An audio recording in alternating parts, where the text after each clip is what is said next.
તો આજની જે આ સાંજ છે ત્યાં ત્રિકોણબાગ કા રાજા, જેને કોઈ ઇન્ટ્રોડક્શનની જરૂરત નથી, ગૂગલ પર પણ લખીશું કે રાજકોટના બેસ્ટ ગણપતિ એટલે હંમેશા ગૂગલ એમ કહેશે, તમે લખશો એની પહેલાં કહી દેશે કે ત્રિકોણબાગ કા રાજા જ હોય. 93.5 રેડ એફએમ જ્યારે આવે છે અને હું આરજે ઈશિતા એના મોર્નિંગ નંબર 1 શો પર તમને જ્યારે સંભળાવું છું, ત્યારે કોઈ પણ દિવસની શુભ શરૂઆત હોય શ્રી ગણપતિ બાપ્પાના નામથી જ થતી હોય. અને હું ખાસ કરીને શ્રી જીમીભાઈ અડવાણીને ખૂબ જ અભિનંદન પાઠવું છું આટલા સરસ આયોજન બદલ. 25મું વર્ષ આજે તમે સેલિબ્રેટ કરી રહ્યા છો.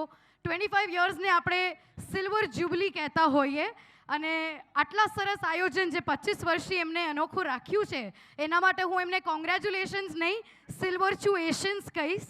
Silver plus congratulations. અને ખૂબ ખૂબ આભાર માનું છું રાજકોટની જનતાનો, જે લોકોએ હર હંમેશા અહીંયા લાગણી સભર પોતાના હસ્તકે જે પણ બપ્પાના આશીર્વાદ લેવા આરતી કરી હોય, અહીંયા ભક્તોની સાથે પ્રસાદ માણ્યો હોય અને હંમેશા આ આખા ત્રિકોણબાગ કા રાજાના આયોજનમાં જેટલા પણ લોકો જોડાયો છે એ બધા લોકોને શુભેચ્છાઓ પાઠવું છું. Thank you so much. 93.5 red FM પર જાતે રહો.